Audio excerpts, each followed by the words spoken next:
All right, folks. Yishai Fleischer here, broadcasting live from Judea to the world. You're part of it wherever you are. Shalom to Malkah Fleischer. Hi there, Yishai. So nice to have you on the show today. It's great to be back. And Malkah, you are sporting some beautiful Hanukkah paraphernalia there behind you. Yeah, so I even see the Hanukkah. There's a Hanukkah pillow. It literally says the word Hanukkah, Happy Hanukkah there. That's right. I think that I purchased those pillows for you at a Target somewhere, but what's some state that I was visiting, and I was and I don't remember what state was it. Was it Florida? Might have been Florida, and I think it was Florida. And I walked in and it had Malkah written all over it. These pillows. I can't help it. I love me a good holiday decoration. Yeah, especially Hanukkah, right? That's like one of your chief. I love all the holidays. It happens to be that because Hanukkah has a big competitor in the Western world, so it gets a lot of decorations also because it has to represent, if Sukkot had a ton of, Sukkot has its own Sukkah decorations, so I guess that doesn't count. Maybe Rosh Hashanah, if Rosh Hashanah had big decorations, or Pesach had big decorations. I'd be plastering the whole house with all the decorations. Now, you live in Judea today, but you're originally from Texas. And when you were a kid, were you one of those Jewish kids who felt a certain jealousy of the non-Jewish, the Gentile majority holidays, and you're that Hanukkah would represent? Were you one of them? I mean, I wasn't jealous of holidays. I was jealous of holiday. There's like one major holiday that shows up during the Hanukkah season, year, right? And that's, we all know which one we're talking about. It smells like pine and gingerbread. And like, who doesn't like pine and gingerbread? You know what I mean? Who doesn't like jingling bells? And eggnog is like the single best drink on earth. We actually don't have a Jewish eggnog. Yeah. But some of your family members were over our house, and we were thinking about how we have to have a Jewish version of eggnog. Yeah, we need a Jewish eggnog. We need to bring eggnog in. Yeah, so please, if you can, write me an email for a good Jewish eggnog recipe, or just your eggnog recipe. We'll try to convert it, and we even came up with a Yiddish name for it. We called it Zuckerzach. Zuckerzach, which is like we made sugar. It up. You don't have to tell them all the secrets, Yishai. No, you know what? And this reminds me, in the Holy Land, in the land of Israel, here in the Jewish state, in the state of Israel, the language of our country is Hebrew, which is what the Bible is written in. But as Jewish people lived in different countries throughout our sojourns in the exile, we spoke many languages. One of the most prominent one was Yiddish. So Zuckerzach, that I came up with as a Jewish name for eggnog, is Yiddish. Not that I really know Yiddish, but I can put a few words together. Yes, I don't. But here are Israeli soldiers doing Israeli soldier like routine. It's a little bit of a comedy routine about how Israeli soldiers speak in Hebrew, but they're doing it in Yiddish. Check this out. Okay. Der Offizier, der Rebbe von der Machlaka. Vor Mekabel Polim sein der Rebbe soll der Machlaka zustellen zu Akshef. 2, 3. Akshef! Eisennummer! The count off. 3, 5, 4, 6, 7, 8, 9, 10, 11, 12, 13, 14, 15, 16, 17, 19, 20 und der letzte.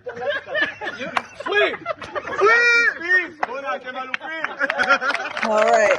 What the Yiddish army would sound like.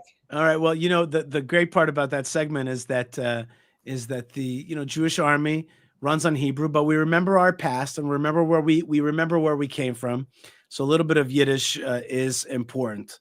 Wait, Yishai, I have to go back to the previous conversation though, just to go on. I actually want to go back to it as well. Go ahead. Get an understanding, because when we were talking about whether I was jealous, the Christmas holiday is a beautiful, the way they celebrate it today anyway. I can't say that I think that it's necessarily such a spiritual holiday for a lot of people, but it seems to me a holiday that is about beauty and warmth and family and giving, and those are all such nice values. When I was a child, I could still appreciate those values. it was hard to be excluded from the thing that everybody else was doing. But I have to tell you, Yishai, that at no point did I ever try to adopt non-Jewish holidays into my life. Right. Like, I could appreciate how lovely it was and how much it would be fun if I was part of that. But we had a big menorah in our front window, and we were proud of that. And we were not religious Jews. Like, we were not like, looking like this, right? With scarf head. Like, we were just American Jews. But we were extremely proud of our holiday. We were proud of the 8 nights. We were proud of the Maccabees. We lit the candles. We were proud of the story of the oil. We were proud of conquering overthrowing a great empire and taking back our holy place. We were proud of all that stuff. So when you ask me whether I was jealous, it's not like just yes. You know what I'm saying? Is it that I think it's incredible that an entire country adopts a certain spirit and a certain smell and a certain image over the course of a month, and it sweeps up your whole life, and there's cocoa bombs with little marshmallows inside. Like, everyone can appreciate how cool that is. And yet I do not need that for me. You know what I'm saying? I don't need that. I never, even as a child. And then of course, later on, I became religious and all the more. But yeah, I just needed to answer that question all the way. Speaking of the winter holiday spirit, you did release a video on Yishai Fleischer TV, very much extolling and celebrating Israel's conquest, if you will, of the Hermon mountain range in northeastern Israel that overlooks Syria and Lebanon and protects the north of Israel. And one of the things you mentioned there is that you would be preparing your hot cocoa. Yes, we totally had hot cocoa. We had hot cocoa with mekupelet, which is an Israeli, I think in England it's called flake chocolate. It's this like little tiny, it's a bar, but it's made of these like waves of chocolate. And I used real cream and real milk and sugar, and I bought marshmallows. We did it up, Yishai. I was in Brooklyn. Okay. Yeah, you were in Brooklyn, but here we were celebrating the Hermon, and we had a beautiful night, me and the kids, and we appreciated this incredible miracle that happened, that the Jewish people were reunited with our entire mountain range, the beautiful Hermon. And now the state of Israel can overlook Syria. And maybe that means that one day the Jewish people can overlook Syria and see what that looks like. Stand on that tippy top and have a look out and see what that is. There is a very famous synagogue in Damascus where Elijah hid, the Jobar synagogue. It's like there's a lot of Jewish stuff there. Right. Okay. There's a big effort now on the part of the Israeli government to check on some of those places and to see how Jewish heritage sites are doing. You probably don't have it with you now, but there is video of a Torah scroll that was found in the basement of the Assad palace. And they're looking for the remains of our great legendary spy, Eli Cohen, who was killed in Syria, and his remains are ostensibly there. So there's still, as we, I think, talked about on the last show, Israel decimated the Syrian military capability, its air force, its navy, and it's still conducting operations against, smaller targets, against individuals. So, yeah, I think that Israel's not done with Syria. No, we're not done with Syria. And what's being revealed right now in Syria is the extent of the horrors of the Assad regime. Tens of thousands of people in underground prisons, torture cells, endless torture, endless torture, tons of bodies, missing limbs, missing eyes, missing parts of their bodies in different ways, and torture. This is the Iranian-backed regime that stole billions, that made money off of drugs, billions, endless cars, endless guns, endless torture, the extent of the horrors of this regime, and to compare that to Israel, which is this country that has basic liberties, basic human rights extended to all, and that a big chunk of the world condemns Israel day and night for killing civilians in our war in Gaza, for fighting for our survival, and that we are seen as the embodiment of evil, when all around us, the most horrific and repressive regimes, people looking for their children that were snatched out of classrooms and then tortured. They asked them for money. They asked them for $3,000 to release your son. You don't have the money, then we torture him, kill him to death. Just awful, awful stuff. And speaking of decorations, Malkah, I have here a decoration. This is a Pull it in more, decoration. Yishai. We can't see it all the way. Hold on. This is a decoration. My camera got confused. Hold on, Mr. Camera, come back to me. Come back to me, silly little camera. Come back. Track me. You can do it. Come on. This is like the Yishai Fleischer show Come on, bloopers. you can do it. You can do it, cute little camera. Yeah, I can't block my face or else the camera gets confused. Look at this. Look at this thing. All right, look at this thing. Look at this awful. You know what, Malkah? Just hold on 1 second. I'm going to go to full screen on myself for a second here. I want people to see this. This is a knickknack that was taken out of a home in Gaza. It shows a Hamas fighter at the head of a kind of ark, which is surviving the Al-Aqsa flood. And this Hamas fighter with the flag of Palestine, with Al-Aqsa Mosque and the Dome of the Rock, and it's in the boat, and the whole land of Israel, that is what's found in the houses of Arabs in Gaza, so-called Palestinians. This is what the Iranian regime has empowered this proxy to do, to take over all of Israel, to take Jerusalem, the Temple Mount, to flood us out. And that is the October 7th holiday knickknack, the Al-Aqsa flood, which they present. And I'm trying to explain to people that there's no difference between the Assad regime and this Hamas regime. The Israeli army smartly released videos of how Hamas was treating its prisoners, Arab prisoners in its prisons, throwing people that are bound up, throwing them downstairs, et cetera, et cetera. And that's, instead of the beautiful light of the menorah that you have in back of you, there is this unbelievable darkness that wants to swallow us up.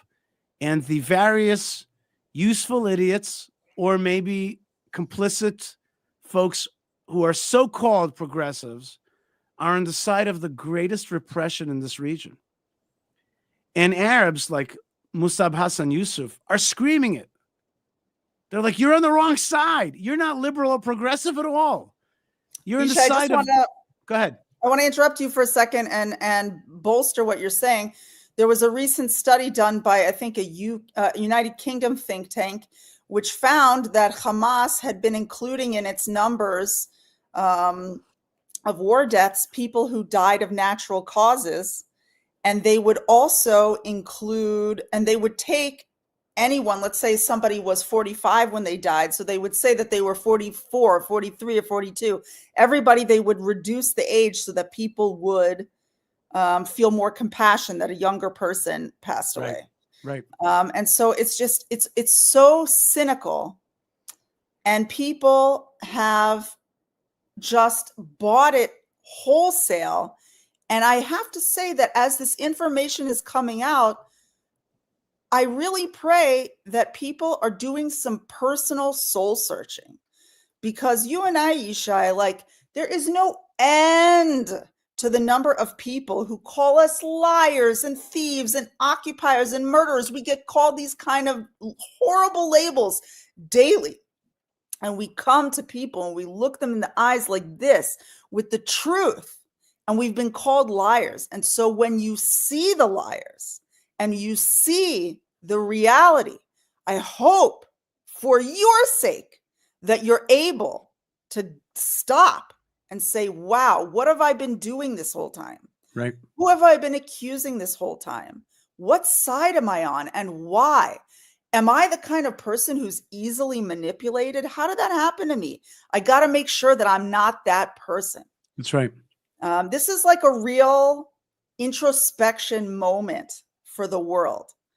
And I really hope that people will take this experience, what happened to the Jewish people and how the Jewish people have fought back against it and how we've been vilified for it. And I hope that people will internalize that experience and say, where was I during that? And what side did I stand on? And where do I stand today?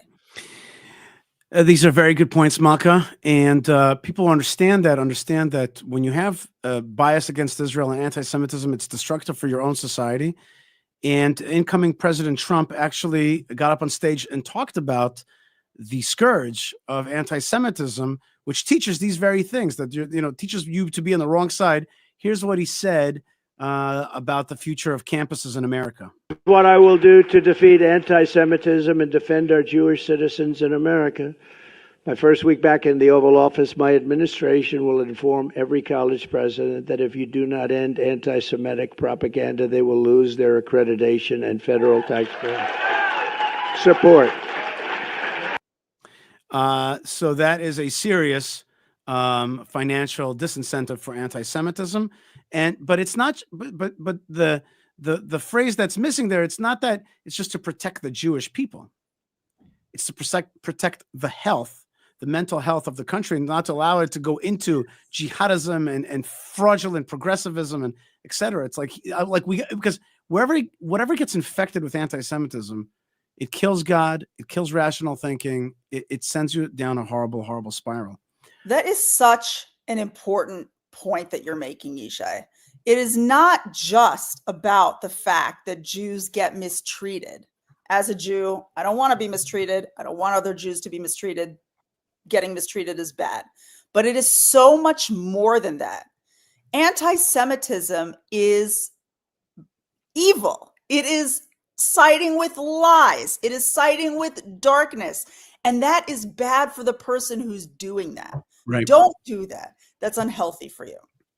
And it's interesting, Yishai, that, I think that incoming president of the United States, Donald Trump, really understands how much, it seems to me that he understands anyway, how much anti-Semitism is a global scourge. That's he right. just had a conversation yesterday, I think it was, with our Prime Minister Benjamin Netanyahu, in which they discussed possibly the single biggest purveyor of anti-Semitism on earth today, and that's Iran.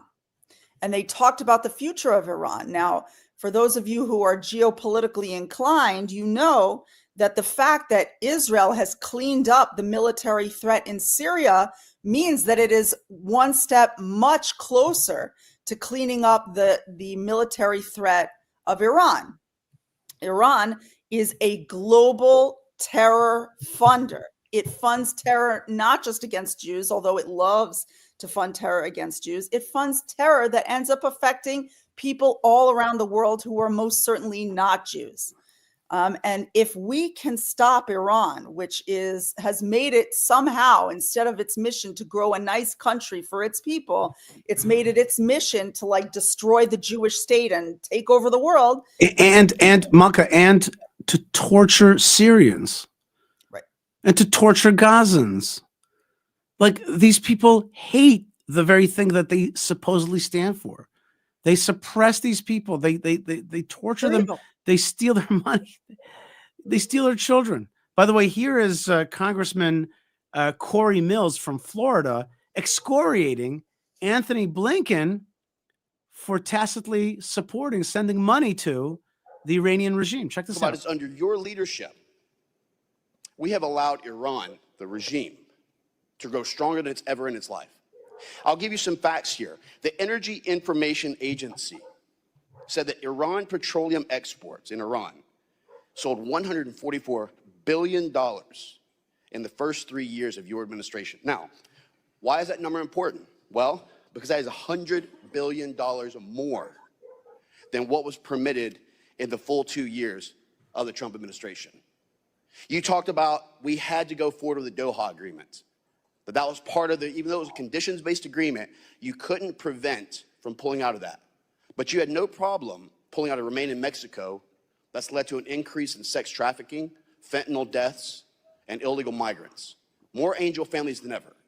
You had no problem, but again, you can't pull out of it, and trying to delist the Houthi rebels from a terrorist organization that now has resulted in 12% of global trade through the Red Sea being disrupted. Do you agree that delisting the Houthis as a terrorist organization was a good play?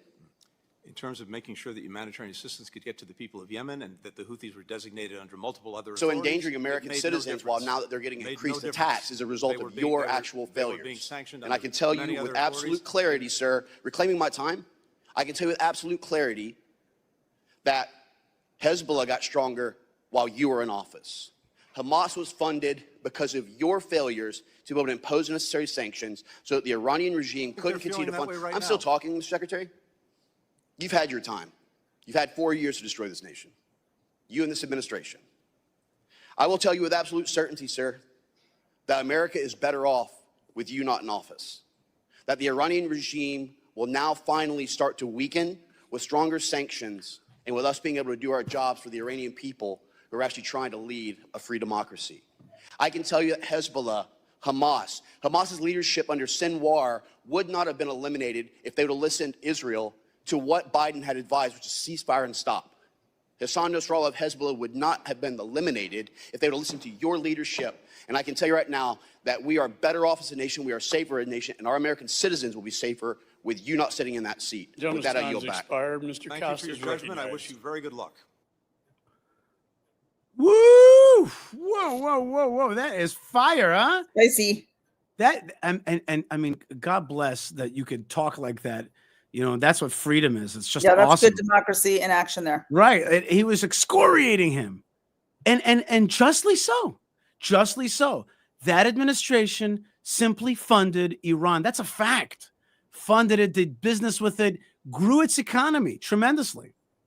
And here you go. You know what I mean? Like you allowed Iran to support the Assad regime, to support Hamas.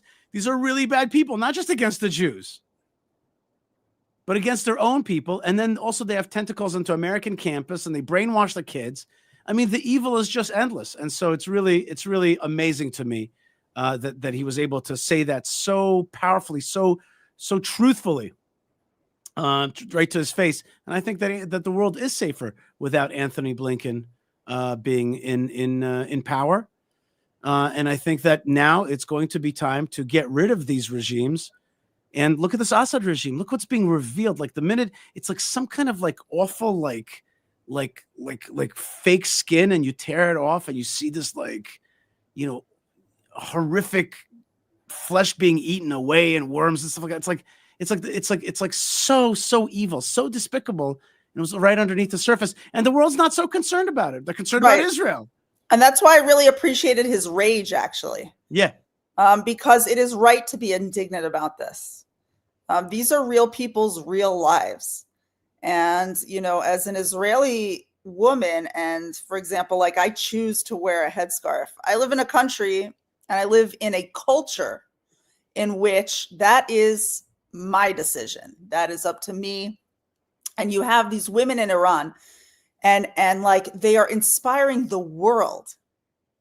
And then with their courage, you mean? With their incredible courage to fight against a total oppression of their country and their culture. And then the United States, which is known throughout the world as being the country which is the most free and the most supporting of freedom around the world, is going to empower that regime? That makes no sense. icky. That's bad. That is against the values of the kind of societies that we are trying to build with our blood, sweat, and tears as regular people in this world. That's right. So you have a nice congressman who was elected by his people, who believes in the freedom and the health of his district, and he's angry that there's an administration still in power that is so backwards that it would send American money and American political protection to a regime which is just simply bad. That's right. It's just weird. It's like, why? In simple terms, why would you support evil? Like, what for? Why would you support evil? We all want to know the reason. Well, probably the simple reason is simple corruption.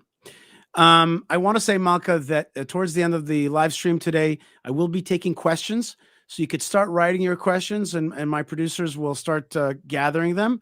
So get out your questions, start writing them in the comments section, and we will call them and then deal with them towards the end of the program. So start writing up your questions, and I'm happy to deal with them. Nothing is too hard. Right, and we have super chats, Yishai. Oh, yes, and we have super chats. Super chats is a great way to get your comment to be read and to support our broadcasting. So please super chat it up. Super chat. Super chat. Not just a regular chat, a super chat. It's just turbocharged. Oh, here's a super chat. Israel closed its embassy in Dublin. That's good after how horrible Ireland has been for years towards Israel. Right. Indeed. I did not. Did you hear about this? I did not hear that. Yes, I heard about this today. Yeah, you were busy today, but I heard about this. Israel closed its Ireland embassy. Wow. Which is a very big move. It's very sad, and it's also very correct. Look, Malkah, at the comment. Nick Logray. Is that the right way to pronounce it? I think maybe Lowry. Lowry. Oh my God. Delete that. It didn't happen. I meant Nick Lowry. I don't know.